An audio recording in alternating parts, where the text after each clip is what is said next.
Sadasivpet municipal chairman, vice chairman మరియు కౌన్సిలర్ల ప్రమాణ స్వీకార మహోత్సవం ఘనంగా జరిగింది. ఈ కార్యక్రమానికి ముఖ్య అతిథిగా విచ్చేసిన నిర్మలా జగ్గారెడ్డి ఎన్నికల మేనిఫెస్టోలో ఇచ్చిన ప్రతి హామీని నెరవేరుస్తామని స్పష్టం చేశారు. ముఖ్యంగా టీపీసీసీ వర్కింగ్ ప్రెసిడెంట్ జగ్గారెడ్డి ఇచ్చిన మాట ప్రకారం పట్టణంలోని ప్రతి వార్డు అభివృద్ధికి 8 కోట్ల రూపాయల నిధులు మంజూరు చేయిస్తామని ఆమె ప్రకటించడం విశేషం. అర్హులైన ప్రతి ఒక్కరికి ప్రభుత్వ సంక్షేమ పథకాలు అందేలా చూడాలని, కౌన్సిలర్లు ఎల్లప్పుడూ ప్రజలకు అందుబాటులో ఉండాలని ఆమె సూచించారు. గెలుపోటములను సమానంగా చూడాలని, ఓడిన అభ్యర్థులు కూడా పట్టణాభివృద్ధిలో భాగస్వాములు కావాలని ఆమె పిలుపునిచ్చారు. ఈ కార్యక్రమంలో సీడీసీ చైర్మన్ గడియల్ రామరెడ్డి, నియోజకవర్గ ఇన్ఛార్జ్ ఆంజనేయులు మరియు పలువురు కాంగ్రెస్ ముఖ్య నేతలు పాల్గొన్నారు.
హలో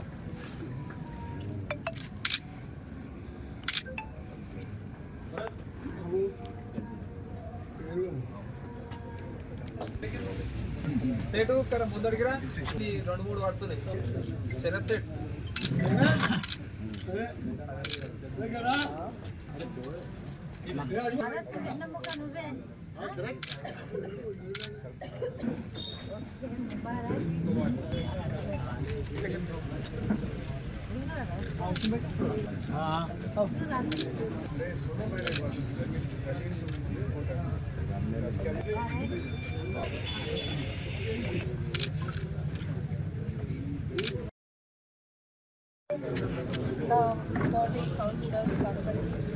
నమస్కారం.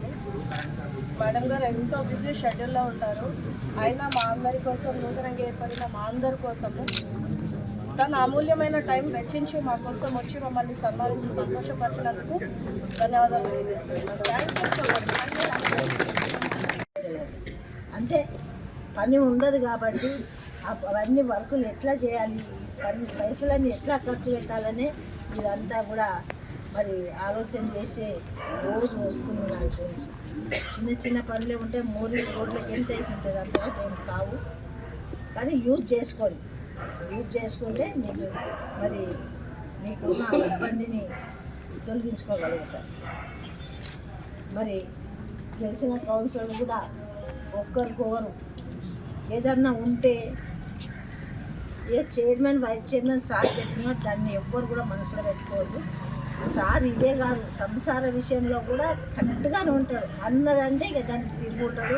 ఒకవేళ మనం ఇంకేదన్నా రివర్స్ మనం అయితే అది ఎఫెక్ట్ మనకే పడుతుంది, సార్కి పడదు. సార్ ఎట్లా చెప్పేస్తాడు కాబట్టి ఆయన మైండ్లో ఉండదు, అది మనకి ఇక సహకరిస్తాయనేది ఉండదు. దయచేసి క్యాండిడేట్ సార్ నిర్ణయించింది కాబట్టి మనం ఏదనుకున్నా ఇవన్నీ జరగదు, కానీ ముందుగా డిక్లేర్ చేసింది. తర్వాత డిక్లేర్ చేస్తే మీ ఆశయాలు మేము కాదనట్లేదు, కానీ ముందే డిక్లేర్ చేసింది కాబట్టి మీ మనసులో ఏదన్నా భావాలు ఉంటే మరి అవన్నీ తొలగించుకొని ప్రశాంతంగా ఉండి మరి సహకరిస్తే చైర్మన్కి, వైస్ చైర్మన్కి ఉన్న మెంబర్లందరూ సహకరించండి. ఏదైనా పొరపాటు జరుగుతుంది, ఇంట్లోనే పొరపాటు జరుగుతుంది, కానీ మధ్య పొరపాటు జరుగుతుంది అనుకుంటాం, చేసుకుంటాం. ఇది కూడా అంతే. మున్సిపల్ 5 ఏళ్ళు కాబట్టి ఒక ఫ్యామిలీ మెంబర్లాగా ఉండి మీరందరూ చిన్న చిన్న విషయాలకి మరి మనసు నొప్పించుకోను, లేకపోతే మనసులో పెట్టుకోను అట్లా ఉండకుండా బయట చెప్పడము అవన్నీ చేయొద్దు దయచేసి. ఏదైనా ఉంటే ముందే చెప్పండి. ఇప్పుడు చైర్మన్ తప్పు చేసినా చెప్పాలి, మరి కౌన్సిలర్ తప్పు చేసినా చైర్మన్ చెప్పాలి. ఇట్లా చేయకు, మనకు మంచి పేరు రాదు, మీరు అది కాదు, లేకపోతే ఎవరికైనా సలహా తీసుకోండి. మీకు తెలియదు అంటే వేరే వాళ్ళు సలహా తీసుకోండి, కానీ మీరు తప్పు చేసిండు, మీరు నాకు అన్యాయం చేస్తుండ్రు, నాకు ద్రోహం చేస్తుండ్రు అనేది మాత్రం భావన రావద్దు. ఉంటే ముందే చెప్పుకోండి, మనసులో మీరు చెప్పేసి సర్దుకుంటే బాగుంటుంది. మరి అలాగే మరి ఓడిపోయిన వాళ్ళు కూడా మనకు 10 మంది ఉన్నారు కదా, వాళ్ళకు కూడా సార్ ఎలాంటి ఇది చేయరు, సార్ చెప్పడం కూడా జరిగింది. వాళ్ళని కూడా నేను హ్యాండిల్ చేస్తా. వాళ్ళు కూడా అప్పు చేసి వాళ్ళు కూడా ఆర్థికంగా ఇబ్బందిలో ఉంటే నేను ఏ విధంగా ప్లాన్ చేయాలో నాకు వదిలేసేయండి, బాధపడదు. మళ్ళీ 1 నెల తర్వాత గెలిచిన వాళ్ళు ఓడిన వాళ్ళతో కూడా సార్ మీటింగ్ పెట్టి ఎవరెవరు ఎట్లా సెట్ చేయాలన్నది కూడా సార్ ప్లాన్ చేస్తామని చెప్పింది. మరి మీరందరూ కూడా గెలిచిన వాళ్ళు ఓడిన వాళ్ళు కూడా ఎలాంటి ఫీలింగ్ పెట్టుకోకుండా గెలిచిన వాళ్ళు ఎట్లా పనుల్లో పడతారు, గెలవని వాళ్ళకి ఇబ్బంది ఏమైనా ఉంటే మరి సార్ దాన్ని సెట్ చేయడం జరుగుతుంది. పార్టీ పరంగా అయితే మీరు బాగా స్ట్రాంగ్ కావాలి.